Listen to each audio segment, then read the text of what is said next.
1:43, música maravillosa de Vangelis. Un aviso, en la cadena SER, el seguimiento online, en vivo, hay una peculiaridad, parece que una estación de números o algo similar ha surgido por ahí y ha bloqueado todo, sí. No solo a Milenio 3, sino durante las 24 horas. Sí. Y muchos usuarios tendrán problemas para seguirnos por la red, así que damos una indicación. Nuestros compañeros de la web han logrado hacer un arreglo puntual. En vez de pinchar justo donde está tu foto, que pone en directo Milenio 3, que vayan un poquito más abajo, que pone escucha en directo la programación de la cadena SER, que pinchen ahí, que ahí sí que se escucha perfectamente. Vale. Al lado de tu foto en directo Milenio 3 no, un poquito más abajo, escucha en directo la programación de la cadena SER, ahí pinchan y pueden oírlo como siempre. Daremos varias veces esta indicación, ¿os parece? Y seguimos con toda la información y Javi en cualquier momento, además, si hay que hacer cualquier tipo de gestión en vivo, porque esto nos ha desarbolado un poco, tenemos que saber, parece, nos recuerda, ¿no?, momentos que hemos vivido aquí, aquella lluvia de Saraquilino del año 2004, con un gran artefacto, aquella historia entre Portugal y España, también vivida, y nos recuerda un poco ecos de casos míticos, ¿no? Ya han pasado ya ni más ni menos 25 años, como aquel 2 del 88, en el cual un montón de personas en diferentes lugares de España observaron lo que, bueno, nadie supo qué fue, pero desde luego todo el mundo quedó alumbrado por algo que surcaba los cielos. Ahora está ocurriendo en este preciso instante, hace apenas una hora, algo ha ocurrido, una hora o un par de horas, y ha sido visto en diferentes provincias. Ya son provincias andaluzas, provincias de la zona de Levante, la provincia de Madrid, Segovia, en fin, la altura tenía que ser descomunal. Y aparecen fotografías, ya aparecen fotografías, pero claro, ¿qué nivel de credibilidad podemos darle a esas fotografías? Lo que aparece es una especie de explosión con una gigantesca estela. ¿Sabemos algo de esa fotografía que nos llega a la 1:45? Es una fotografía que se está emitiendo en un foro porque mucha gente, al parecer, han abierto foros donde se está hablando del meteorito y gente... pues por lo pronto ha subido nada más que una imagen. Bueno, una imagen que ya veremos. Que parece ser de Toledo. Toledo, provincia de Toledo. Si nos dan el permiso, porque queremos informar, nos gustaría que Guillermo pudiese linkar imágenes y ya veremos si hay información o, como siempre, hay muchas personas que también hay que decirlo, pueden enviar información que lo que hace es confundir, ¿no? Confusión o no, vamos ya con el contenido y Carmen, Javi, estamos en permanente agencia de alerta esta noche junto con Fermín Agustí, lo entendéis, ¿no? Es un poco de Antonio José Alés, que en paz descanse todo esto, ¿no? De atención, atención, porque algo está pasando. Pero lo que ha pasado esta semana era nuestro principal motivo, curiosamente esto es como una guinda al pastel. Wikileaks, hacía mucho tiempo que no se hablaba, que no se mencionaba este término. Después, yo no sé en qué acabó aquello de Julian Assange, la embajada de Ecuador, toda esta historia. Allí sigue. Esto, el culebrón continúa, ya sabes que los trámites legales son largos y el tema de Julian Assange queda mucho para que se resuelva. Su abogado defensor es un español, es el juez Baltasar Garzón, y bueno, la batalla legal continúa sobre su extradición. Y justo ahora, Santiago, salen informes, cables que hablan de un ovni primero en Marruecos, creo que uno de los casos importantes, pero detrás de esa punta del iceberg hay más. Y se hablaba de que en Wikileaks había poca información ovni y parece que llega a una primera jornada que yo no sé si es interesante o no. Es bastante interesante porque lo que ha hecho Wikileaks es una cosa que demandábamos todos. En esta última desclasificación, esta última liberación de cables, casi 2 millones, concretamente 1.707.500 cables diplomáticos de entre 1973 y 76, una época muy interesante, sí, clave. En la historia de Occidente, y además aquellos 251.000 cables del Cablegate también están. Lo que han hecho es, en vez de liberarlos como se había hecho previamente, que era facilitándolos a determinados medios de comunicación que los revisaban y a su criterio pues ellos publicaban la información que creían más o menos interesante, etcétera, etcétera, lo que han hecho es una cosa que demandaban muchos internautas, que es crear un buscador. Es decir, colgarlos y crear un buscador que da todas las facilidades del mundo para bucear buscando términos clave. Buscando por palabras. Exactamente. Puedes buscar España, Spain, y ver todos los cables relacionados con nuestro país. Puedes incluso, si te interesa un nombre de un político, si te interesa un tema en concreto, pues meterlo en el buscador y sacarlo por fechas, por nivel de clasificación, es decir, muy completo, muy bien hecho. Está en wikileaks.org y se llama PlusD, este nuevo buscador, donde están esos casi 2 millones de documentos. Y hablas de una franja muy concreta, vaya franja, 1973, en ese año nací yo, a 1976. Siendo ufólogos un poco, Javier, ¿verdad? Podríamos hablar de el año de los humanoides en Estados Unidos y el año de los humanoides en España. Pero... ni más ni menos. En ese clip se mueve la cuestión. Sí, y además es un año muy activo dentro de la comunidad ufológica, y una de las cosas más llamativas que Santiago ha detectado en estos cables es que hablan precisamente de cómo los servicios secretos de varios países se infiltraron efectivamente en congresos ufológicos, que eso es algo, tú muy bien, la cara que ha puesto Iker Jiménez, bueno, en fin, os la podéis imaginar, eso es algo que hemos visto en antiguas revistas, en fin, en libros como los de Andreas Faber-Kaiser, donde se denunciaba que había agentes infiltrados en congresos. Bueno, pues ahora... Y ni los ufólogos lo creían. Exacto. Muchos ufólogos científicos no lo creían. La confirmación concretamente nos viene a través de un cable de la embajada de Brasilia, de la embajada norteamericana en Brasilia, en el cual dan un informe completo de una conferencia, de un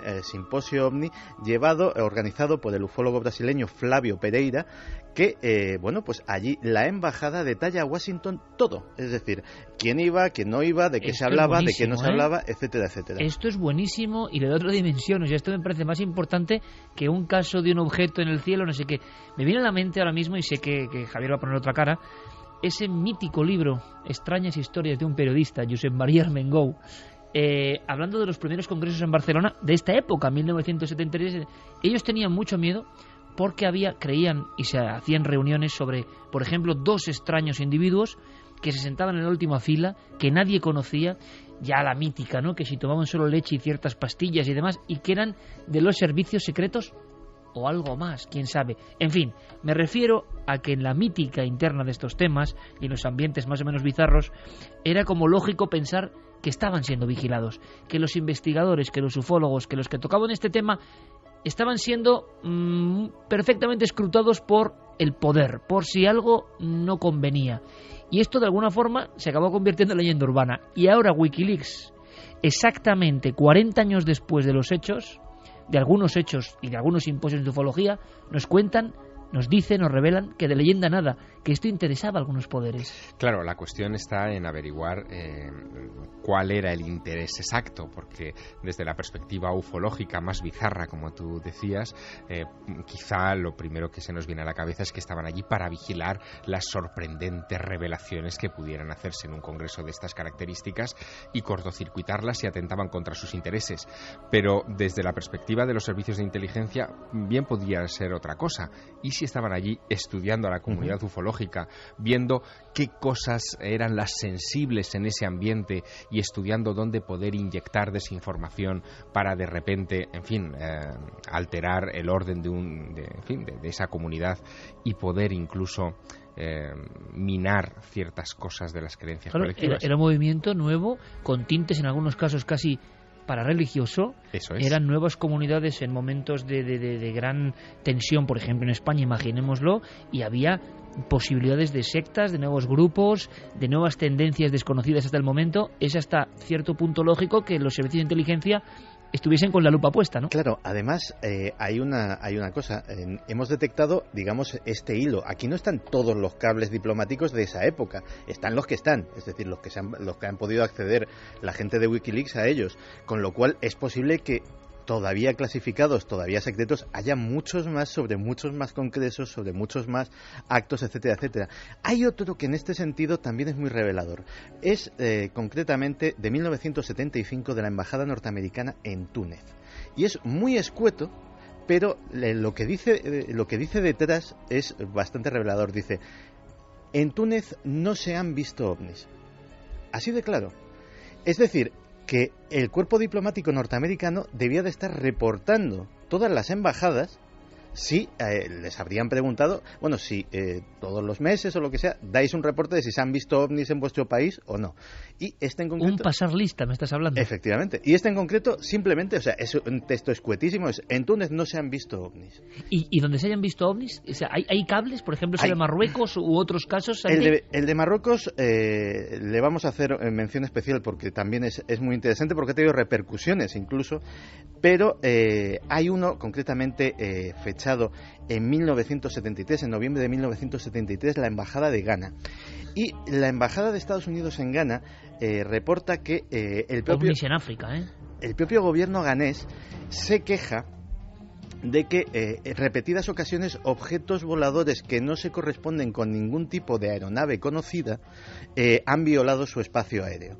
Pero es más, como lo asocian a que desde el vecino país Togo, cazas franceses salían posiblemente en persecución, no lo especifica, y también violaban el espacio aéreo de Ghana, que parece ser que apenas tenía fuerza aérea y no tenía ninguna forma de defender su espacio aéreo. Entonces, parece ser que el responsable de defensa del gobierno de Ghana se quejaba a los Estados Unidos y pedía un poco de amparo de: si esto saben ustedes lo que es, ayúdennos, y desde luego díganles a los franceses que dejen de sobrevolar nuestro espacio aéreo. Noviembre de 1973 ese cable, pero si pongámonos en situación, en octubre de 1973 se producen algunos de los casos ovni más sorprendentes de la historia, como el famoso aterrizaje y encuentro con humanoides de Pascagoula, en Mississippi, de Charles Hickson y Calvin Parker. Qué miedo. Ante un ser con tenazas, efectivamente. Bueno, esa historia es muy sorprendente porque termina dando un sobrenombre entre los círculos de los ufólogos a ese periodo de tiempo entre el verano del 73 y las navidades de ese mismo año, que termina en los libros de historia de estos temas como el año de los humanoides. Así que fíjate tú en qué periodo estamos centrados. Es más, ahora Santiago hablaba, fíjate, Ghana, Togo, Marruecos, es decir, África surcada por artefactos, años 70, desconocidos que generan problemas. Y es que África, como en todo, ha sido la gran desconocida.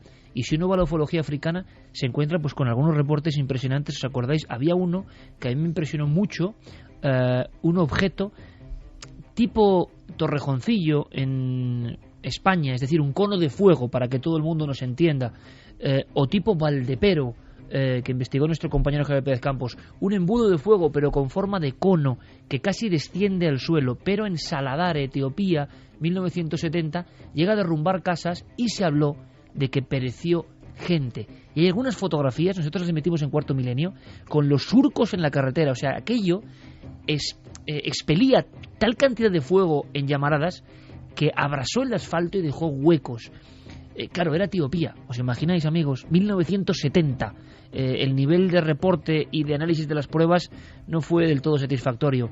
Pero allí quedó ese documento, ¿no? Saladare, 1970, un cono de fuego emitiendo un gran silbido, aparece en pleno día y provoca el caos. Es decir, ¿cuántos casos ocurrirán en esos territorios tan vastos, ¿no? Más cosas, Santi, pues, sobre otros casos de Wikileaks. El caso de Marruecos es realmente espectacular, sobre todo porque le dedican un cable muy largo con resúmenes de prensa de la prensa marroquí, y parece ser que en 1976 hay numerosos objetos de un color que los testigos definen como verdoso, que centenares de personas, tanto en Rabat como en Casablanca, ven y que así lo atestiguan a los periódicos. ¿Por qué la embajada se molesta en estos, incluso hacer resúmenes de prensa?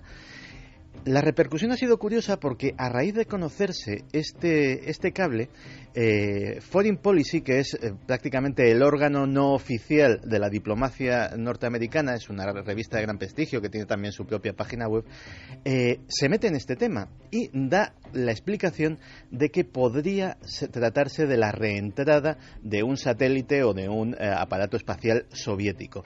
El problema es que, claro, si lees el cable y lees las informaciones periodísticas y lo que dicen los testigos, aquello no caía, aquello evolucionaba y se pierde en el horizonte. Es decir, parece que es como justificar algo de una forma, pues como se hizo en nuestra desclasificación, ¿por qué no decirlo? De una forma para que no se vuelva a hablar de este asunto. Y os dais cuenta de una cosa, Santiago, Javier, Estamos hablando de un fenómeno que nos deja con preguntas, si es que es el mismo fenómeno, que ocurre en el cielo, que asombra a la gente, que asombra a las embajadas, del que hay una información subterránea que solo se ve ahora por iniciativas pues como la de Wikileaks, y que de repente, si hacemos un clip, vamos hasta hoy, siguen las mismas preguntas, siguen la misma incógnita. Yo no sé, central de datos, compañeros, Carmen, Javi, si sigue habiendo información, sí. Y ponéis cara de que, vamos, el espacio no aéreo, sino digital, está surcado de personas que aseguran haber visto algo. ¿Algo de qué tipo? ¿Tipo meteoro? ¿Tipo ovni? ¿Tipo reentrada de chatarra espacial? Algo suficientemente fuerte ha pasado, al parecer, en España esta noche como para llamar la atención de miles de personas. Sí, la verdad es que se ha visto desde muchos puntos de España. Por ejemplo, Alexander desde Miranda de Ebro. El fuego, la descripción que ha hecho Isaac es tal y como lo hemos visto. Ismael Jara desde Río Tinto en Huelva, sobre las 23:45, una ráfaga muy luminosa y anaranjada que acabó por explotar. Es curioso porque todo el mundo dice que acaba por explotar, parece que entra en la atmósfera, ¿no? Como cuando los meteoritos entran en la atmósfera y se dividen en varias partes. Explotan siempre, según los testimonios, en el sur de España. Es decir, podemos establecer una trayectoria más o menos hacia el sur. A mí me decían que la trayectoria parecía de sur a norte. De sur a norte. Sí, y yo en un mensaje que recibía también hablaban de Móstoles. Esta noche en Móstoles, mi novia y yo estábamos haciendo una barbacoa y de repente hemos visto una luz blanca que nos iluminaba. Hemos mirado encima de nuestras cabezas y hemos visto la estela de humo que ha dejado el meteorito. Si no me equivoco, la dirección ha sido de este a oeste, dice este Pero oyente. claro, si hay testimonios como Río Tinto, provincia de Huelva, donde ven la explosión... Sí, pero también en Vizcaya. Y nos dicen sur-suroeste. ¿Y ven explosión en Vizcaya también?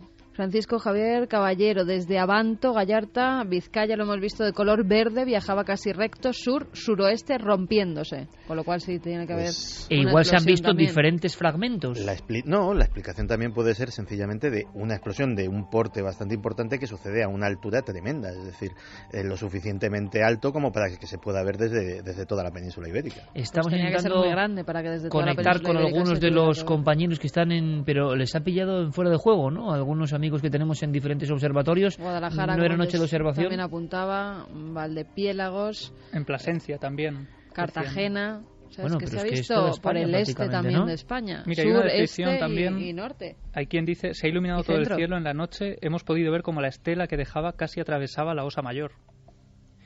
Torrejón de Ardoz. Claro. Isaac, soy aficionado a vuestro programa. Esta noche de camino a casa, 23:45, es la hora que pone casi todo el mundo. Y además, entre Torrejón de Ardoz y Torres de la Alameda. Hombre, qué lugar. Iba conduciendo, de repente notó un destello de luz como un fogonazo y seguidamente miró por el retrovisor ya que venía una grúa detrás para ver si era el destello de sus luces, y no es así. ¿Cuál es mi sorpresa? Que miro por el cielo a través del techo solar del coche y visualizo una bola naranja con una estela del mismo color. Estaría muy bien agrupar, si es posible, vamos a intentar hacerlo, compañeros, o quizá alguien lo está haciendo en la web, o lo está haciendo Guillermo León, que estará tareadísimo también, las diferentes descripciones, porque igual podemos ir haciendo una ruta, ¿no? Con cierta lógica, si es que hablamos de un meteoro, porque desde luego es tal cantidad de testimonios que además hay que decir una cosa, lógicamente el alcance de todo lo que hace la nave del misterio, de alguna forma por englobar todos los programas, contenidos, es mayor. Pero hemos tenido muchas noches donde pedíamos información de algo y solo se veía en una zona. O sea, si nos fiamos de alguien es de nuestra audiencia. Lo han demostrado muchas veces. Cuando no hay, no hay. Cuando hay algo, hay algo. Y sabemos de vuestro rigor, ¿no?, en ese aspecto. Muchas veces ocurrió, por ejemplo, la alerta OVNI, durante horas nadie veía nada. Es decir, de cara afuera, quien no os conozca y no nos conozca puede pensar, bueno, claro, un contagio, pues porque ahora están hablando a través de la cadena SER. Pero muchas veces no ha ocurrido absolutamente nada y ha sido puntual. Ahora parece que hablamos de miles de personas, seguramente, según las posiciones tan alejadas unas de otras. Y quizá esto, Iker, nos sirva también para rescatar una vieja historia que acaba de llegarme también a través de un recorte del periódico La Vanguardia. 1896, en Madrid, en el centro de Madrid, ya cayó un meteoro y decían que pudo ser tan importante como esas imágenes que veíamos de Chelyabinsk, gente herida y en otros casos, un año más tarde, gente lanzándose incluso de los coches porque habían visto caer algo sobre una carretera de la población de Daimiel, muy cerca de Ciudad Real, y que fallecían en ese momento. Bueno, historias tremendas de meteoros en España, de gran tamaño. La Zubia, el de Granada, Madrid también nos llega, Iker. Bueno, ¿y todo el mundo describe más o menos lo mismo? Sí, bola, todo el mundo lo describe como bola y de fuego. Algunos cambian de color, pero eso también depende de la posición que lo estén viendo, de las luces que hay en la ciudad. Y no llegan de momento, más que esa fotografía que hemos visto, a nuestro poder no ha llegado otra imagen. No. Claro, de noche, ¿verdad, Javier? No es tan fácil con un teléfono móvil, con una cámara. Si eso no es tremendo y lo pillas en el instante, no debe ser tan sencillo, ¿no? Habrá que recurrir, como hemos visto ya recientemente en otros casos, en otras latitudes, probablemente a cámaras de seguridad, en fin, a aquellos dispositivos de registro de imágenes que están funcionando permanentemente, quizá cámaras incluso de tráfico, de control de tráfico. Y lo que decía Santiago Camacho, esa cosa tan reciente que además se ha generado una especie de miedo, ¿no?, de inquietud después de lo que pasó, ese Tunguska nuevo que hemos tenido de repente en la vieja Unión Soviética, de alguna forma. Y como decía Santiago Camacho, el detalle de que allí se registró perfectamente porque todo el mundo tiene cámara en el coche. Sí, es una curiosidad. Allí el tráfico, lo mencionábamos, es caótico, y para evitar demandas judiciales, multas, porque tampoco la policía es precisamente el colmo de lo no corrupto en Rusia, pues para evitar multas injustas, demandas judiciales, demandas por atropello. Hay gente que se te tira el coche para simular un atropello, pues todo el mundo lleva su camarita y gracias a eso pudimos ver esas espectaculares imágenes. Bueno, seguimos muy atentos a toda la información. Zaragoza también. Zaragoza también. Es que es muy raro porque no lleva una línea, ¿no?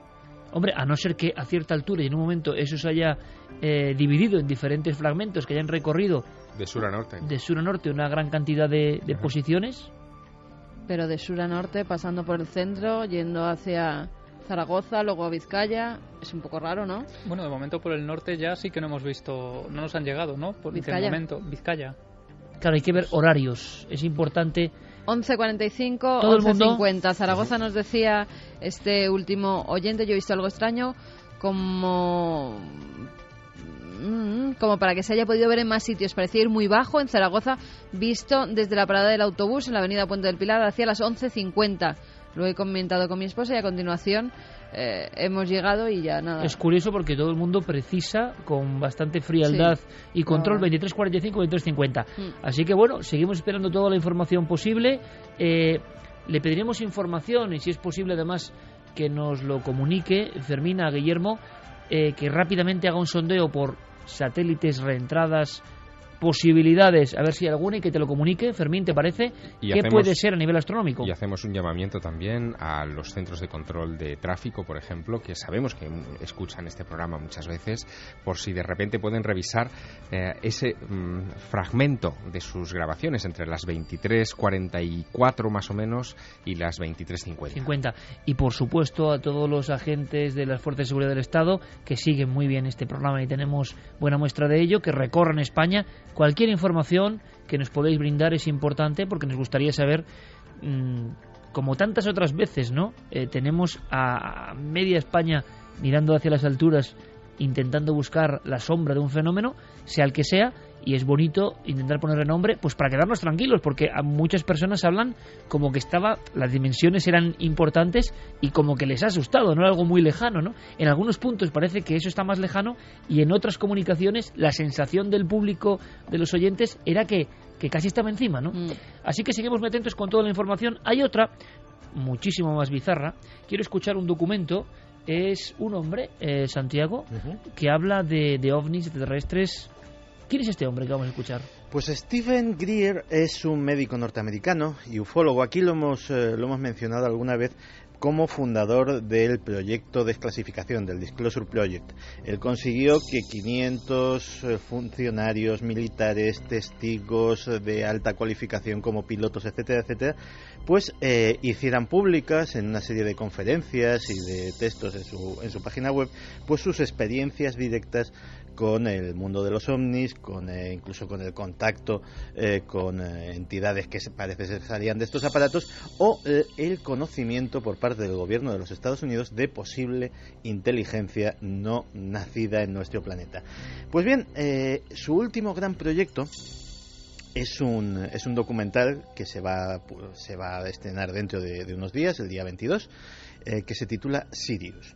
Y en Sirius, pues, un documental además que ha sido un éxito de esto que se llama el crowdfunding, el que en Internet él solicita financiación para llevar a cabo este proyecto, consiguió, parece ser, más de $250,000, que para hacer un documental es una cantidad importante. Qué curioso esto, de todas formas.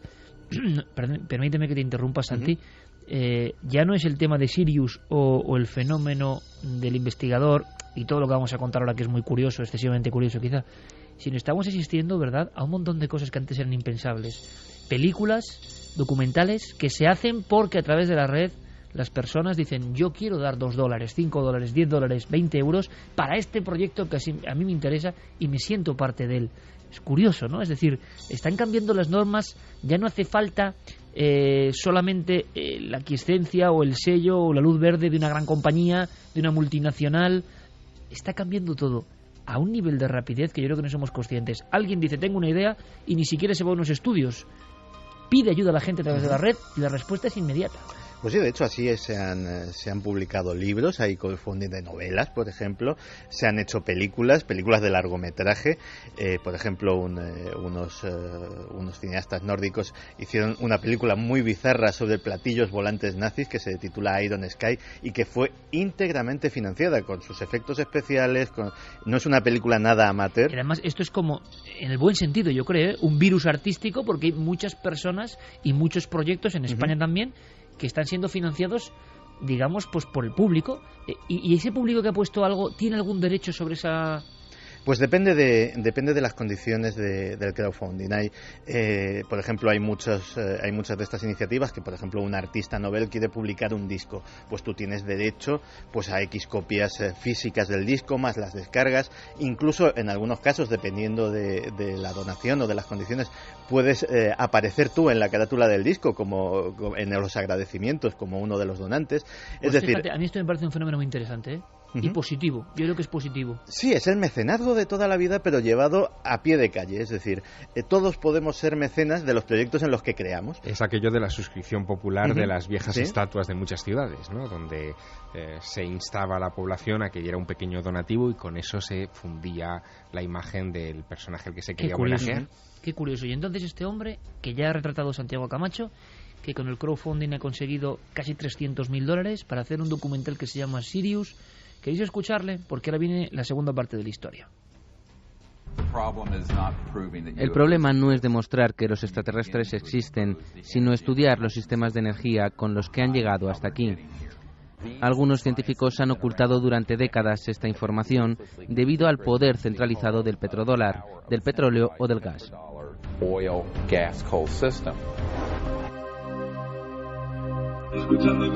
Hablando de estos temas, hay que recordar, Carmen, que teníamos un concurso pendiente el día del relámpago, y luego vamos a dar los ganadores, ¿no? Sí, luego tenemos los ganadores porque además ha participado mucha gente y va a haber más libros que se sortearán durante toda esta semana también. El día del relámpago, JJ Benítez, Editorial Planeta, y atención porque nos dan los datos, nos los daban en la cadena SER, hay que decirlo, que el nivel de respuestas y aciertos podemos decir que ha batido todos los récords, ¿no? Prácticamente, o que ha multiplicado.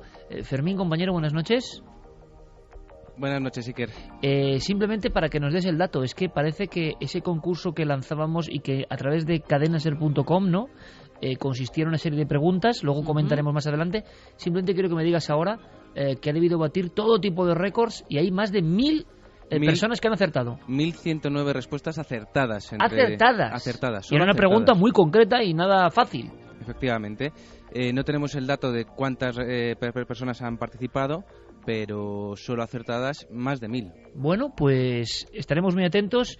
Luego veremos los ganadores concretos el día del relámpago, que evidentemente tiene que ver con todas estas cosas. Mira, a mí me pasaba una nota que ha mandado Guillermo León y que nos informan que en tiempo real, el día 13 y el 15 de abril pasan casualmente, entre comillas nos lo pone Guillermo, 3 asteroides. Hoy 13 de abril concretamente 2, uno de 50 metros a 3,9 distancias lunares y otro más pequeño de 10 metros a 4 distancias lunares.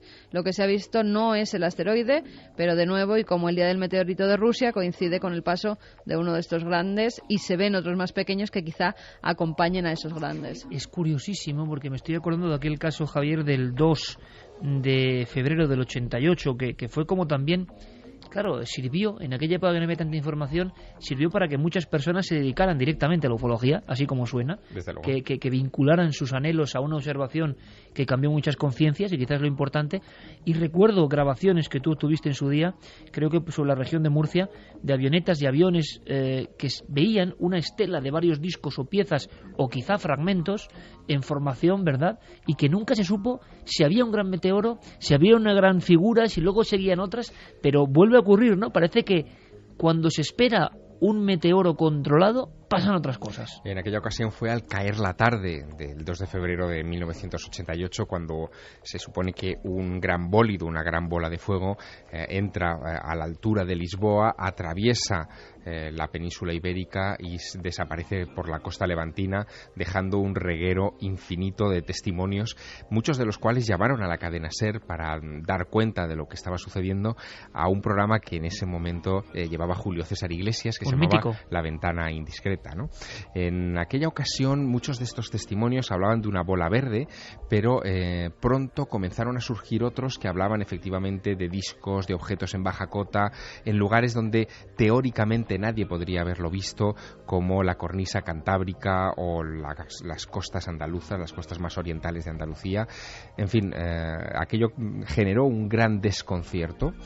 Yo fui testigo de aquella historia, entrando en mi residencia de estudiantes entonces.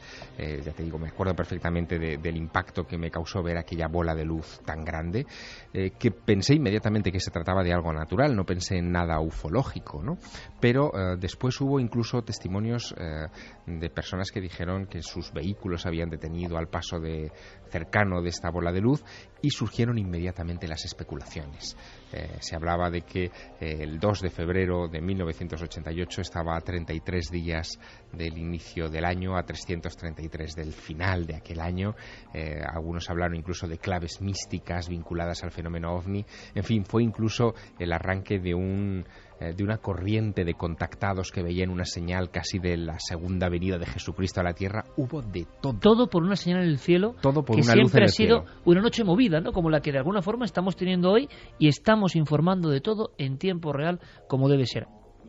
Precisamente esta semana hablábamos de esos cables de Wikileaks y conocíamos a este hombre que con la suscripción popular consigue ese documental Sirius. Y ahí parece, segunda parte, que tiene especial protagonismo un ser, el ser de Atacama o el ser de Chile, el pequeño extraterrestre diminuto, llámenlo como quieran, que se hizo célebre ya hace muchos años. Le habíamos perdido la pista y parece que hay nuevos datos que, con todo el escepticismo del mundo, esto es importante, vamos a dar, pero que es curioso, que forma parte del mito y leyenda de estas historias. ¿Cómo es que resucita el pequeño embrión extraterrestre, entre comillas, del desierto de Chile?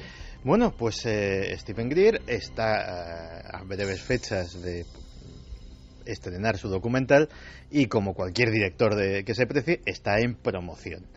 ¿Y cuál es, digámoslo así, el plato fuerte que ha escogido para promocionar su documental? Documental que esto, digamos, es una cosa lateral. Parece ser que su temática principal es sobre tecnología oculta o tecnología que tendrían los gobiernos, pero que nos estarían sustrayendo para que siguiésemos dependiendo del petróleo y de las energías convencionales. Por eso lo que decía en la declaración, ¿no? Efectivamente.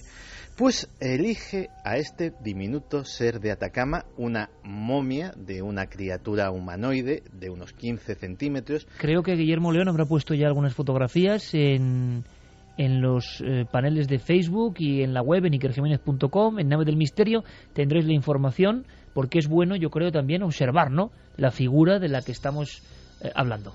Pues bien, parece ser que Stephen Greer cogió sus $300.000 y parte de ellos los dedicó a venirse a España para encontrarse con los propietarios de este ser que... ¿Cómo vamos a ver, Santiago? Que los propietarios del ser de Atacama, de esa especie de criatura extraña, encorvada, con gran cabeza, pequeña, ¿estaban en España? Estaban en España, y eso es una historia que es bastante prolija y que casi mejor... dejamos para otro día. Grandes nombres de la ufología clásica aparecen por ahí, ¿no? Sí. Bueno, tampoco es Stephen Greer la primera vez que viene a España. Estuvo ya hace unos años en un congreso de exopolítica en Sitges. Ahí es donde yo lo conocí. Y bueno, luego si queréis os cuento mi impresión. Perfecto.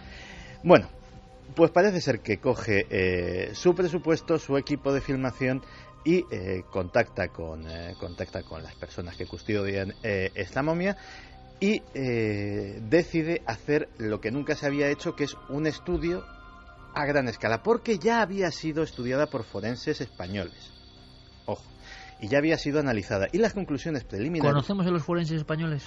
Pues el doctor Botella, gran amigo de este programa, uno de ellos, y que parece ser que nos comentaba que sus conclusiones eran que se trataba de un feto humano. Feto humano momificado. Un feto humano momificado. Miguel Botella, por cierto, que es que ha tenido varios extraterrestres entre las manos, hay que decirlo, ¿eh? Uh-huh.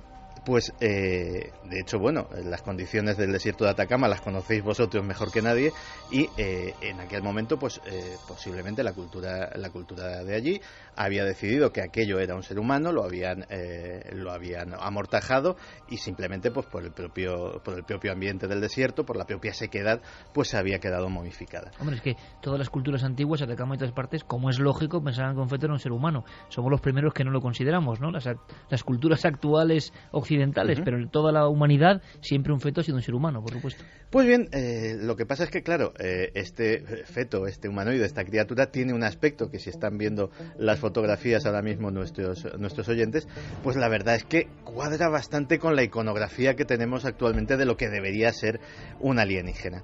Así que Grier decide analizar esto como análisis de rayos X, tomografía computerizada, es decir, se le hace un TAC como Dios manda con todos sus aparatajes, y análisis de ADN.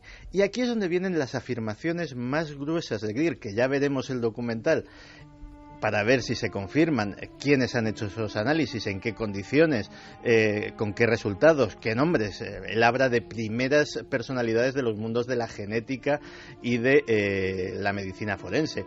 Habrá que ver si se corresponden esas afirmaciones a la realidad. Pero eso le ha llevado a estar presente actualmente en los informativos de todo el mundo. Es una noticia que ha cogido una repercusión tremenda. Porque él dice... Sí, que eso no quiere decir que sea verdad. Claro. Efectivamente, o sea, estamos hablando de que su versión que se corresponde a lo que él pone en ese documental, y cuando veamos el documental juzgaremos, es que los análisis de ADN afirman que ese ADN no solo no es humano, sino que no es de ninguna especie conocida, que la tomografía dictamina que efectivamente hay órganos internos, es decir, que no se trata de un muñequito, de una maqueta, sino que estamos hablando de un ser vivo, hay un sistema circulatorio, hay pulmones, etcétera, etcétera, pero que tampoco su disposición se correspondería con los de un feto humano, y que el análisis de los huesos, que también disentiría de los análisis de los forenses españoles, tampoco en su disposición serían exactamente humanos, dice que no son posfetales, puesto que la concentración de calcio en ellos es la que correspondería, digámoslo así, a una criatura ya formada, no a los niveles bajos que tendría un feto humano de esa edad. Imagino que, claro, el salto a las noticias, que es peligrosísimo. Si antes hablábamos del crowdfunding y que yo creo son esas cosas buenas de la red, es decir, que tú participes en un proyecto bueno, que te consideres parte de él. Aquí tenemos la otra cara, ¿no? Una noticia da la vuelta al mundo por lo espectacular que es, salen todos los informativos, ya no hay ningún tipo de criba, sale porque hay que meter una imagen impactante.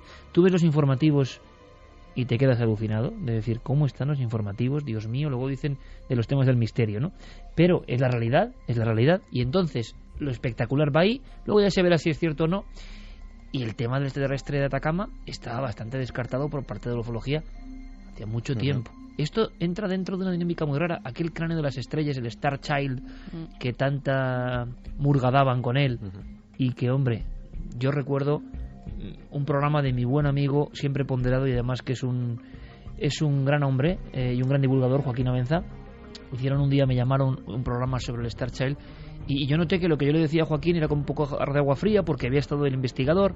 Dices, bueno, si uno va al Museo Dupuytren de París, donde hemos estado tú y yo, ve esos cráneos perfectamente, y no son extraterrestres, ¿no? Son niños con macrocefalia, son deformaciones craneales, claro, y claro, de es que se aprovechan también en ocasiones que la gente, es decir, no es que no haya viajado, no haya visto, y nosotros no somos tampoco, pero si uno se ha interesado por fenómenos, en ese Museo Dupuytren, dentro de lo que era la antigua Salpêtrière de París, es que hay cientos. no 1, 2, 5, hay cientos, por desgracia, porque es un ejército que te pone los pelos de punta. A mí ya no por el miedo, sino porque pienso que eran niños enfermos, ¿no? Y que están ahí porque eran... Y el cráneo es el mismo, entonces se aprovechan del poco conocimiento científico. Luego viene Botella y dice, claro, esto es así, asado. O aquel ser de Metepec, que vamos, que el propio Botella, le cito a él, era un animal deformado, es profeso por taxidermistas, afilados los dientes, pero bueno, ¿esto qué es? Estamos en esa dinámica que a mí me parece muy burda. Estamos en la dinámica. Oye, me puedo equivocar, sí, como siempre, me puedo equivocar como siempre, pero es que no sé, esto... Bueno, la dinámica parece que es la de tener cada vez más titulares impactantes, imágenes impactantes que den la vuelta al mundo. En este caso, Steven Greer, que es el que ha lanzado esto a la escena internacional, es un profesional de llamar la atención. Lo hizo con el Disclosure Project, que fue... ¿Le gusta el impacto, entonces, no? Sí. Además, impacto que él canaliza inmediatamente para proyectos de carácter lucrativo, porque el Disclosure Project también quiso manipularlo o monopolizarlo para que todos esos testimonios formaran parte de un documental que se vendería en todo el mundo, y en donde, partiendo de una idea buena, original, que es reunir a testigos de alta credibilidad, incluso pilotos de combate, senadores... Miembros de los servicios de inteligencia. Exacto, que acudieran a una sala de prensa en Washington D.C. e hicieran declaraciones a pocos metros de la Casa Blanca para que la Casa Blanca tomara carta en el asunto y desclasificara la información que tiene sobre ovnis. Bueno, pues lo que parte de una iniciativa correcta termina derivando a las pocas semanas, en realidad, en afirmaciones grandilocuentes sobre pactos entre alienígenas y los Estados Unidos, y en historias que se van de madre. Historias que eran muy de los final de los 80. Exacto. Y que han vuelto con mucha fuerza, ¿no? A mí me parece interesante incluso para tratar un día, de verdad, entre escépticos y crédulos, eso de el pacto, ¿no? Entre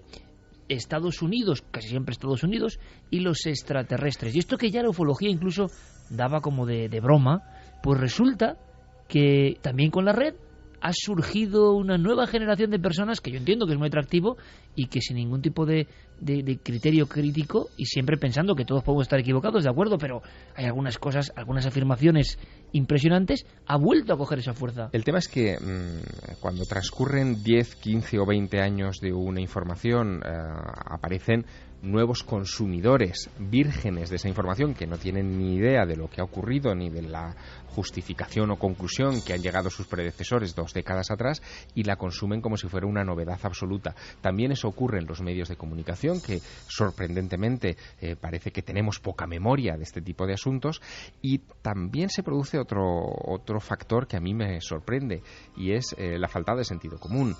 Si en el caso del supuesto extraterrestre de Atacama, este pequeño feto de 15 centímetros... Es que momificaban los fetos muchas veces en las Exacto, culturas. pero si sabemos que se desentierra en el año 2003 cerca de un cementerio por un huaquero, está envuelto en un trapo que aparece en esa excavación furtiva, en fin, tiene todos los números para ser efectivamente un feto humano de 15 semanas, que es a lo que han llegado, a la conclusión a la que han llegado los forenses. Están lanzando muchas noticias. Fíjate, yo esta noche, preparando el tema de los extraterrestres, me he encontrado con un titular que digo, madre mía, ¿esto qué es? Encuentran en Entre Ríos a una extraterrestre hembra embarazada. Ala, ahí te lo lanzan, ese es el titular. Entre Ríos, Argentina. Exactamente. Luego te pones a leer la noticia y te dicen que unos cazadores hace unos meses estaban pues por la noche en el monte cazando, y de repente ven una especie de ser que en un principio dicen entre mitad mamífero y mitad pájaro, te ponen las descripciones, que se asustan porque parece que se alza sobre 2 patas traseras y que va hacia ellos intentando atacarlos. Ellos llevan las escopetas porque iban de caza y disparan a ese extraño ser. Se quedan con tanta curiosidad que al día siguiente vuelven a la zona y encuentran el cadáver y lo fotografían. Parece un animal, es verdad que parece que está embarazada, que es una hembra, que tiene el vientre hinchado, pero resulta que ya se habían creado todo tipo de leyendas, que ese ser estaba en la universidad de veterinaria, que era un extraterrestre, que lo tenían oculto, que encima se habían visto durante varias noches ovnis por la zona, que volvían a buscar a su criatura y que entonces, como la habían matado, bueno, todo tipo de leyendas. La realidad, cuando la ven de verdad a esa criatura los veterinarios, es que es un animal. Es un animal que se conoce allí como aguara popé. Es una especie de osito lavador. Un mustélido, ¿no? Una cosita así tipo... Pues como un meloncillo, ¿no? Lo que pasa que si ves la imagen... La imagen sin piel. Es sin piel, le falta una pata, parece que ya en estado de descomposición. Parece una criatura alienígena. No tiene ojos y parece una criatura alienígena. Pero, como suelen pasar algunas noticias cuando en realidad se trata de animales. Vamos a ver, es muy curioso esto, ¿no? O sea, yo creo en el misterio, pero además, fíjate, más que nunca. Te puedo decir, más que nunca. Y me diferencio, y creo que estamos aquí, también andamos en esa órbita. Curiosamente... andamos ya por la cuarentena, algunos, ¿no, Javier? Y nuestra tendencia no ha ido hacia el escepticismo. Esto es muy curioso. De muchos otros compañeros que buscando hechos y pruebas de este tipo, buscando llevarse extraterrestre a casa y siguen intentándolo, acaban en el escepticismo. Curiosamente algunos, por otras vías, que puede ser una vía mucho más sutil, más daimónica, más profunda, más de otras visiones, artística, hemos conocido que el misterio es profundo de verdad, que es mucho más inmenso de lo que creemos y que está en todo, y eso te llena de fuerza. Pero por eso mismo, nosotros, creyendo más que la mayoría en el misterio, en el profundo misterio, no puedes dar pábulo a todo esto, que sí que engancha a mucha gente que igual quiere esa prueba definitiva, que nunca va a ser tan fácil, porque el misterio es mucho más, y esto es lo que hace es daño, porque os acordáis, hace apenas 3 meses, descubiertos cráneos extraterrestres en el Perú, y se aprovechan de que nadie ha ido a los museos de Lima o a los museos de Ica a observar la deformación craneana peruana. Si alguien con un mínimo criterio ve esos cráneos, de extraterrestre no tienen nada, pero esa noticia salió en todos los informativos, España incluido, de todas las cadenas, que yo también lo entiendo, ¿no? Llega esta imagen, oye, extraterrestres en el Perú, una gran polémica, tal.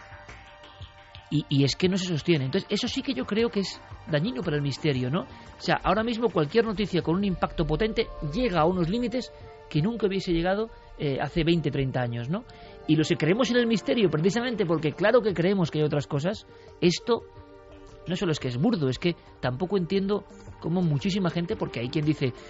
Iker, vosotros, Milenio 3, parece mentira, ¿no? Que no defendáis lo que nos están ocultando, pero oye, si es que esto no...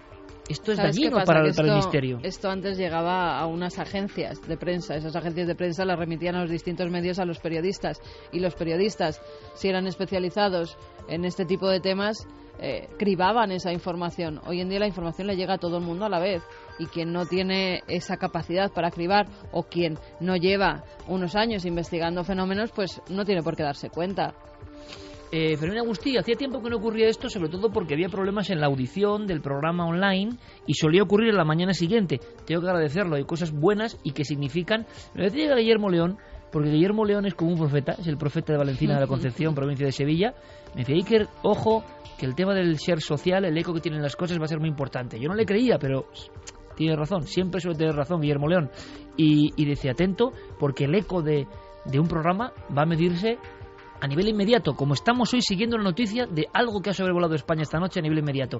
Y como teníamos algún problemilla, ¿no?, en cadenaser.com, como hoy ocurre, que repetimos, hay que pulsar no arriba, sino en la barrita de abajo, donde pone escucha en directo, no en mi foto, en la terrible foto no, en la terrible foto no, oiga, abajo. Sí, ya que estoy aquí te la podían cambiar ya, que sí, ya tiene unos cuantos añitos. Sí. Bueno, pues no tienen que pinchar ahí, sino escuchen estamos directo estamos más ajados la ya. Programación de la cadena SER. Exactamente. ¿Vale? Bueno, pues hay una noticia que solía ocurrir todos los domingos por la mañana y que vamos a dar de nuevo en directo, quizá porque ya se están arreglando las cosas. Fermín Agustí, buenas noches. Buenas noches, sí. De nuevo. Diego Marañón nos avisaba ahora mismo que Milenio 3 es trending topic en Twitter. Muchas gracias, Fermín. Me gusta mucho cuando me lo cuentas, porque significa que bueno, la gente, nuestra gente, el público, muchas veces mucho más inteligente que nosotros, está apostando, está hablando de ello y estamos, y no es fácil para un programa de radio, de estas horas, ser trending topic, y lo que hacemos es informar y que nos informéis. A las 2:31 hay más noticias de esa esfera esferas de luces, explosiones diversas y destellos que han un poco desvelado a España esta noche. Mira, David Jiménez nos decía que en Granada se ha visto que caía de forma vertical y ha durado la visión casi 3 segundos, que no da tiempo a reaccionar para hacer una foto. Te quedas perplejo con estas cosas tan inusuales y extrañas. Yo lo entiendo muy bien y pasa con el misterio, ¿verdad? Uno va conduciendo, manda el beso y o lleva la cámara como ocurría en Rusia acoplada y que va grabando, o es que no te da tiempo a sacar el móvil. Parece que te pierdes si vas algo. Además, móvil, ¿no? Lo debes sacar porque si no, la luz que se va a ver es tu estrellazo contra algo. Ramón Francisco López dice: Santiago de Compostela 2345, bola color verde sulfuroso con centro naranja incandescente, cola pequeña, verde, dirección sur-norte, mirando al este explota provocando un fogonazo y desaparece. Muy bonito, parece una bengala en un bólido. Santiago de Compostela. O sea que alguien en Santiago de Compostela seguro que ha visto todo el trayecto. Da la impresión, yo no sé qué pensáis, compañeros, que estamos hablando ya de diferentes objetos, porque si no es imposible, ¿no? Podrían ser los fragmentos. De un mismo objeto. Aquí estamos hablando de meteorito, podría ser también un fragmento de chatarra espacial que se esté fragmentando a la vez en varios lugares. Y se podría ver en latitud tan distante. O lo que nos decían de Guillermo del asteroide, ¿no? Puede ser.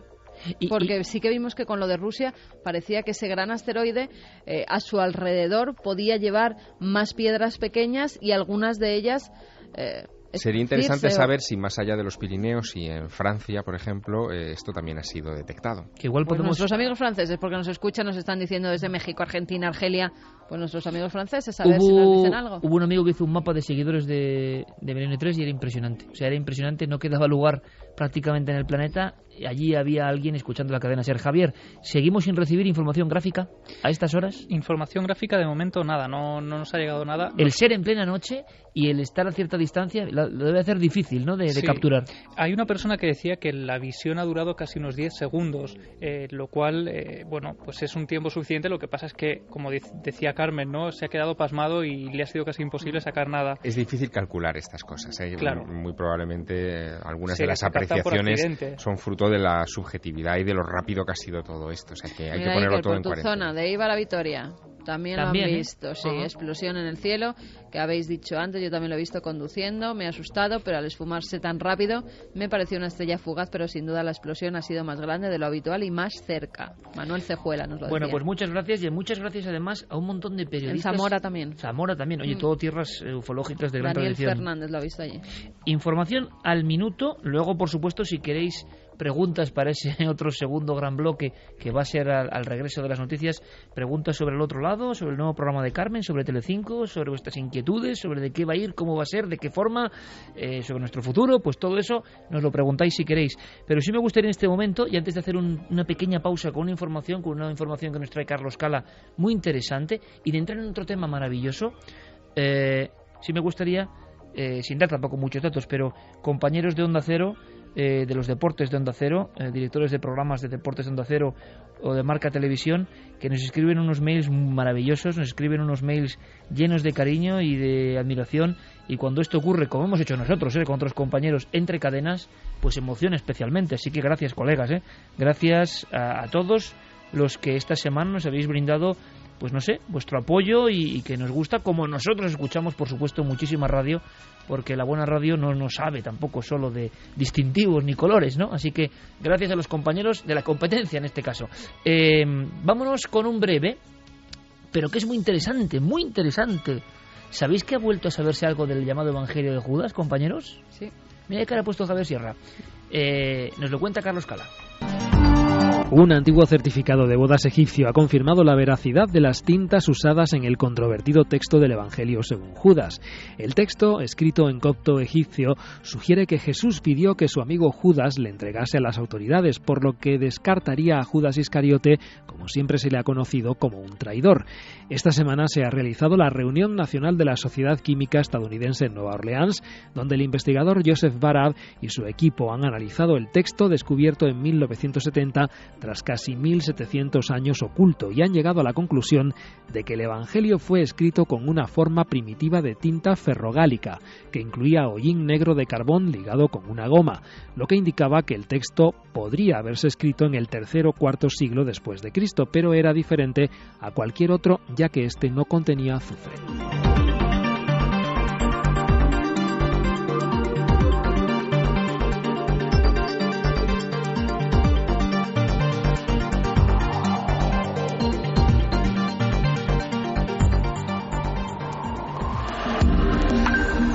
Antes habías estado tan cerca de lo desconocido. Milenio 3. Cadena SER. Una de las visiones que impresionan de Chile, de Santiago de Chile, que es una ciudad tranquila, en lo que, si la comparamos con otras grandes urbes de Sudamérica, ¿verdad?, pero que tiene como estigmas de su propia historia y de lo que ocurrió allí en 1973. Para los más jóvenes quizá no recuerden, pues bueno, toda la revuelta, la muerte misteriosa también un poco, ¿no?, de Salvador Allende, y la llegada de Pinochet al poder. El Palacio de la Moneda, cuando uno gira por la parte de atrás, ¿verdad?, ¿te acuerdas, Carmen? Está lleno de tiros y de con morterazos que todavía dejan ahí marca de digamos, la violencia que hubo. Es muy curioso porque se está hablando de algo que pasó precisamente también en esa época, en el 73, parece un año clave esta noche, y se está hablando de envenenamientos. Bien, vamos a viajar a Chile porque hablamos de una figura de la literatura universal, Pablo Neruda. Pero claro, hemos recuperado una voz, lo ha hecho Javier Pérez Campos, una voz de Neruda, es breve, yo creo que es su poema más célebre, y yo os lo digo, a mí me ha impresionado, pero porque parece casi un poco psicofónico ponerlo ahora. Es como un lamento, es una cosa un poco, pero que nos pone sobre la pista de un personaje fundamental con muerte incierta que se reinvestiga ahora y que además arroja cierta luz todo esto sobre algo que parece que está pasando con muchos grandes personajes del siglo XX. O sea, pura conspiración. ¿Escuchamos a Neruda? Puedo escribir los versos más tristes esta noche. Escribir, por ejemplo, la noche está estrellada y tiritan azules los astros a lo lejos. El viento de la noche gira en el cielo y canta. Puedo escribir los versos más tristes. Apoderándose del ambiente de nuevo, ¿no? La magia de las grabaciones. Javier tiene información interesantísima, seguro. Sí, es una información que ha dado la vuelta al mundo en estos días y que amenaza con provocar muchos titulares en las próximas semanas. Todo en realidad se remonta a un 11S. El 11 de septiembre de 1973 fue cuando las tropas comandadas por el general Augusto Pinochet asaltan el Palacio de la Moneda en Chile y derrocan la democracia, el sistema democrático en ese país. Aquella mañana Pablo Neruda estaba escribiendo, como siempre, en su casa de Isla Negra, en la región de Valparaíso. Era su lugar favorito de retiro. Allí se aislaba por completo del mundo, se entregaba a sus cuartillas, mirando a la mar, como la mar rompía en esas rocas negras y volcánicas que tenía frente a él. Pero de repente siente un escalofrío y, como movido por una premonición, se acerca a su receptor de radio, enciende la radio y escucha las primeras noticias de cómo efectivos de los 3 ejércitos en Chile están asaltando e incendiando el Palacio de la Moneda. Siente un revulsivo dentro. Él era, en fin, un conocido militante del Partido Comunista. Piensa que esto es un golpe de la extrema derecha que quiere acabar con el régimen, en fin, con la situación democrática y sobre todo con Salvador Allende. Y inmediatamente siente como un retortijón en el estómago que presupone que tiene que ver con el cáncer de próstata que le han detectado y se preocupa.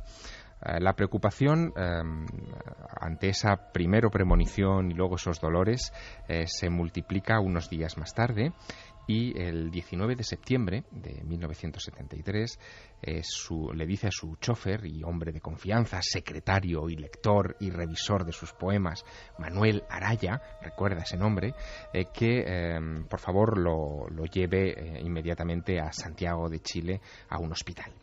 Lo llevan hasta Santiago en ambulancia, le detienen tanto a él como al coche de Manuel Araya, su chofer, varios controles en ese trayecto, hasta que finalmente los dirigen hasta la Clínica Santa María. Evidentemente en la Clínica Santa María ya estaban todos alertados de que Pablo Neruda, comunista, imagínate, está yendo hacia el hospital para ser atendido. Y allí lo atiende un afable doctor, Juan Morel, que lo examina y dice que los dolores de vientre que él ha sentido estos días y ese estado de depresión en el que está no tienen nada que ver con el cáncer, que el cáncer avanza lentamente, pero que no está en peligro su vida por esta situación, y aún así le pide que se quede un tiempo en observación en la clínica.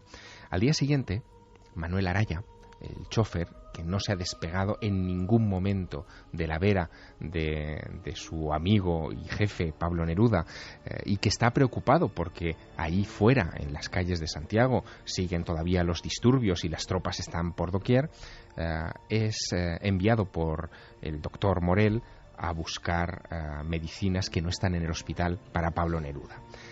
Cuando regresa Araya al hospital, al cabo de unas horas, descubre que a Pablo Neruda le han puesto una inyección en el estómago se supone que de un calmante, de un tranquilizante, pero Neruda no se encuentra nada bien. El caso es que al día siguiente se vuelve a repetir la escena, estamos hablando del 21 de septiembre, vuelve otra vez a salir a por más medicamentos y cuando regresa, Neruda le habla de un enfermero que ha ido y le ha vuelto a inyectar. Cuando describe Neruda a ese enfermero, ninguno de los médicos que le atienden conocen a ese enfermero, no reconocen los rasgos que describe claramente el poeta. Y el 23 de septiembre de 1973, Pablo Neruda le pide a Manuel Araya que le ayude a levantarse de la cama, a dirigirse hacia el cuarto de baño, y cuando se está retirando hacia el cuarto de baño por el pasillo del hospital, cae al suelo con los ojos desorbitados, con espuma en la boca, agonizando y muere.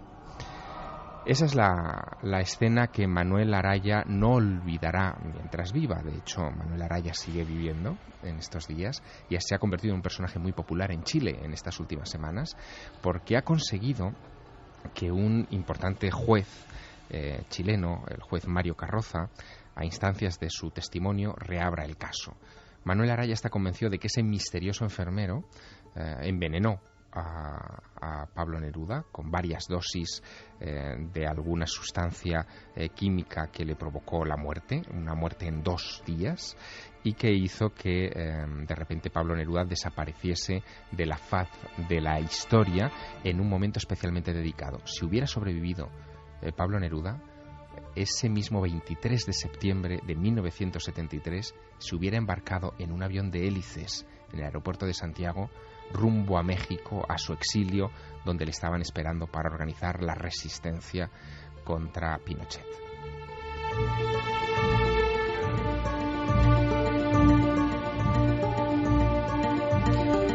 Claro, escuchando con esta música de fondo lo que acaba de hacer Javier Sierra, no se pregunta por qué.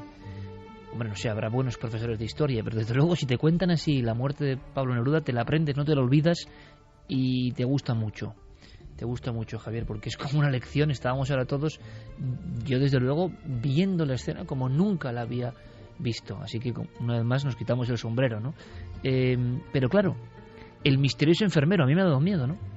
Imaginaos estar en un hospital y que alguien que no tiene nada que ver y con tu indefensión en una cama se aprovecha de esa especie de, bueno, de sensación de poco poder ante alguien que está en ese ámbito de lo médico y te inyectan, ¿no? Pero es que encima Neruda, me contabas, Javier, fuera de micrófonos, tuvo sus conexiones con el misterio, con esas premoniciones, con esas visiones. Eso venía de más atrás. Bueno, venía de mucho más atrás, porque Neruda además hablaba de estas cosas, de lo sobrenatural y de cómo existen signos que predicen el futuro o el destino de los seres humanos, con algunos amigos suyos tan notables como Federico García Lorca. Y hay una confesión de Federico García Lorca a Pablo Neruda que es verdaderamente sorprendente. 3 meses antes del inicio de la Guerra Civil Española, Lorca le cuenta a Neruda una experiencia que ha tenido mientras viajaba por España, por Castilla, con un grupo de teatro, La Barraca, en un pueblo castellano del que no da nombre. Pero Lorca le cuenta lo siguiente, dice que han llegado muy cansados a un pueblo castellano, hace frío, es una noche húmeda y él no logra concitar el sueño, así que decide levantarse del lugar donde estaba durmiendo y darse un paseo. Se va caminando por los alrededores de una finca cuya valla está, cuya verja está venida abajo, se mete dentro de una propiedad privada y ve en el interior de ese terreno una serie de columnas, de rejas, de restos de muros semiderruidos. Se sienta en uno de esos lugares, es de noche, es de madrugada, hay como la niebla esa baja flotando sobre el suelo, y de repente ve como un corderito se le acerca, un cordero blanco, pequeño, se ronronea casi, ¿no?, junto a las piernas del propio poeta, de Lorca, toma algo de hierba, y en ese momento ve como una piara de cerdos negros grandes entran en ese lugar. Son 3 o 4 ejemplares enormes, asustan al cordero, lo rodean y lo despedazan delante de sus ojos. Y él lo interpreta, cuenta Neruda, que Lorca le dice que él lo interpreta como un fatídico aviso. El fatídico aviso en el que el propio Lorca, según interpretará Neruda años más tarde, ese cordero en realidad es un aviso de la propia muerte de Federico García Lorca. Federico García Lorca, como ser genial, evidentemente tenía también un lado pegadísimo al misterio, y Ian Gibson, recuerdo que nos lo contaba en estos micrófonos y en Cuarto Milenio, haciendo que se nos congelase la sangre a todos, contando los dibujos mediúmicos de Lorca, las visiones de Lorca. Claro, una sensibilidad extrema que en cierto momento tiene que conectar con ese otro lado, ¿no? Esa es la clave. La clave está en la sensibilidad de estos hombres. En el caso de Neruda, él no disimulaba esa sensibilidad y esa apertura hacia estas cosas en sus poemas, pese a que, como te digo, era militante comunista y se supone que... ultramaterialista, ¿no? Exacto, que nada de lo ultramundano le podía interesar, pero el acento estaba puesto en algún momento. Pero era artista, amigo. Claro, era artista.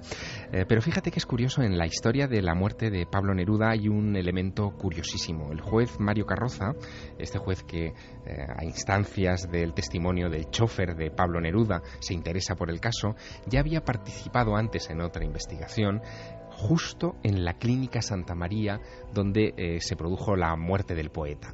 Y es que en los pasillos de esa misma clínica, unos años después, en 1982, ingresa, aquejado de una hernia de hiato, el que había sido presidente de la República Chilena hasta 1970, Eduardo Frei Montalva. Ingresa con 71 años. Frei es un dirigente conservador, teóricamente afín a las ideas de Pinochet, pero que en un momento dado se pone en el punto de mira del régimen porque hace algunas manifestaciones disconforme con las presuntas, entonces, claro, violaciones de derechos humanos que se están cometiendo y la persecución feroz a ciudadanos chilenos. Bueno, lo que ocurre es que él ingresa en ese mismo hospital, aquejado de esta hernia, y fíjate qué curioso, las paradojas enormes que tiene la historia. El chofer de Eduardo Frei Montalva, otra vez otro chofer, ¿no? El chofer de Eduardo Frei Montalva es un agente de la Dirección de Inteligencia del Ejército, de la DINE, y avisa al régimen de que está entrando en el hospital. Parece que los agentes de la DINE consideran que el hospital es el lugar perfecto para cometer sus fechorías, así que deciden suministrarle también fármacos o algún tipo de sustancia que acaba con la vida de Eduardo Frei. No saldrá vivo de esa estancia en el hospital Santa María. Lo llamativo de este asunto es que en 2006... precisamente a instancias de estos mismos jueces que están en la escena del caso Neruda, se exhuman los restos de Eduardo Frei, se analizan bajo la luz de la ciencia y se ve que hay rastros de mostaza sulfúrica y talio en los restos del presidente, es decir, había sido efectivamente envenenado.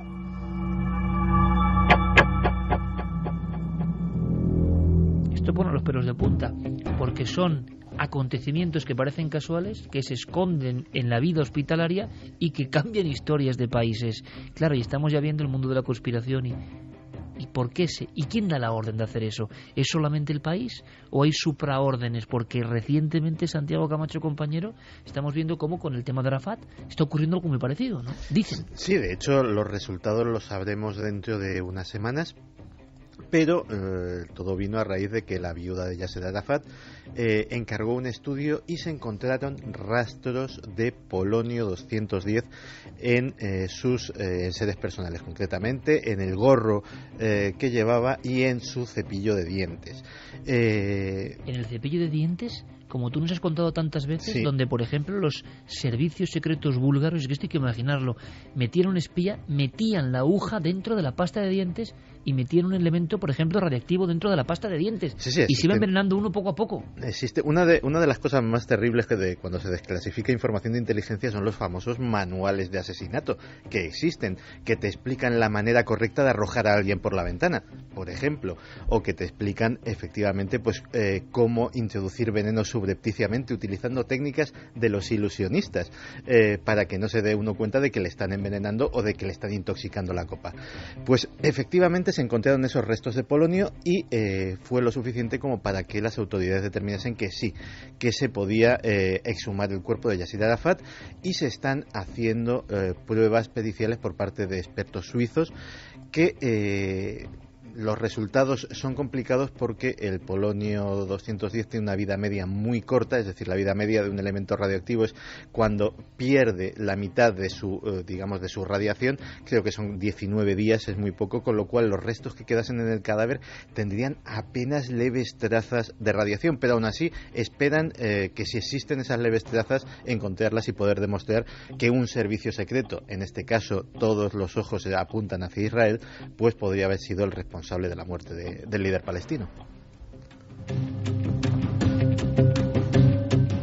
Pero como siempre, cuando rascamos un poco en la historia, cuando quitamos las páginas convencionales y las que nos quieren hacer creer a todos, encontramos una vida paralela, un mundo que parecía de ficción, tan ficción como que los congresos de misterios y ovnis en algunos casos no estaban siendo vigilados por servicios de inteligencia, y lo estaban.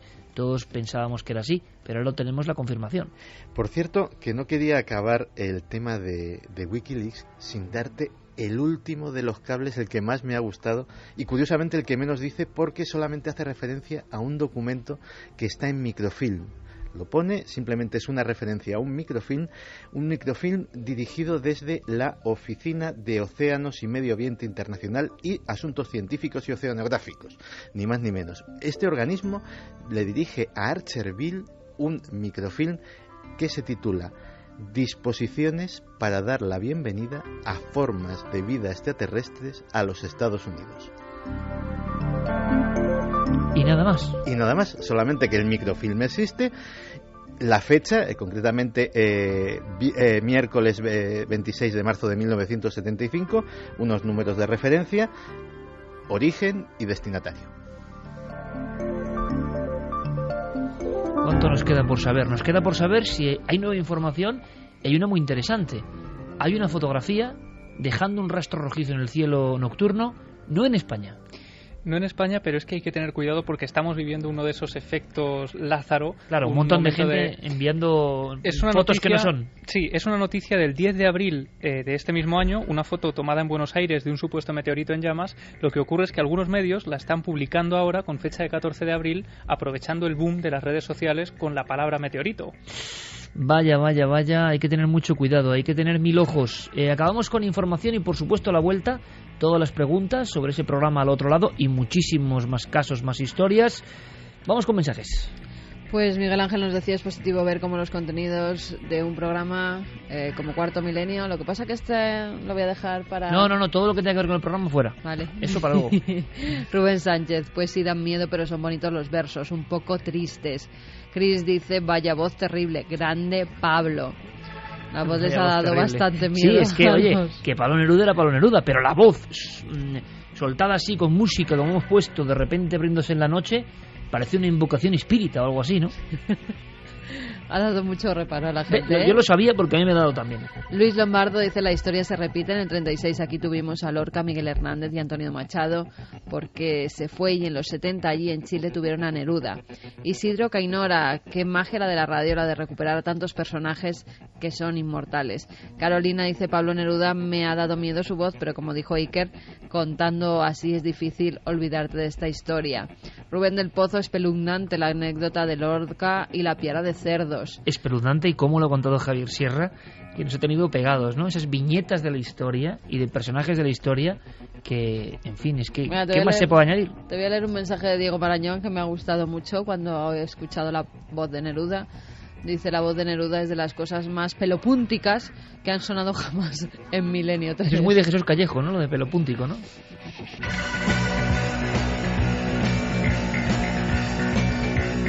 Y mira que yo lo sabía, ¿eh? Sabía que la voz era un impacto. La he recogido no sé de dónde.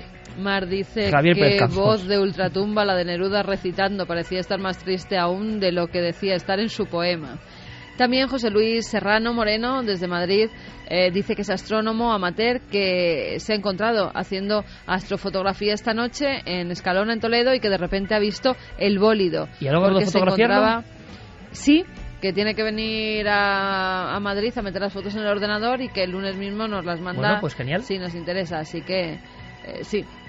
Dice: si esperáis, si queréis, a que llegue mañana a Madrid y las pase el ordenador, el lunes Perfecto, las envío. perfecto. Son simplemente del rastro estelar que ha ido Ajá. dejando en los siguientes 6 minutos. Bueno, 6 minutos de rastro estelar, pero es la confirmación de que algo ha sobrevolado nuestros cielos y que nos ha tenido inquietos y que hemos seguido su pista a través de las ondas. Bueno, Santiago Camacho, como siempre, compañero, te veo el domingo y no te veo, pero trabajo contigo el martes. Bueno, me ves allí, lo que no me ve es el resto de la gente, y nada, esto ya es jornada intensiva. Es lo malo, sí, ya es el acabose, ¿no? Ya es todo el rato por juntos. cierto, para Pablo, con voz terrible e inolvidable, nuestro compañero Pablo Villarrubia.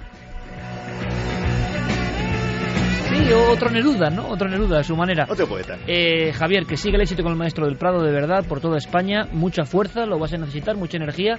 Que te sigas encontrando con todo ese cariño de tu nave del misterio, también, por supuesto. Y gracias por contarnos la historia así, que de verdad son momentos mágicos de la radio. Ha sido un placer. Esta semana me voy rumbo a Galicia.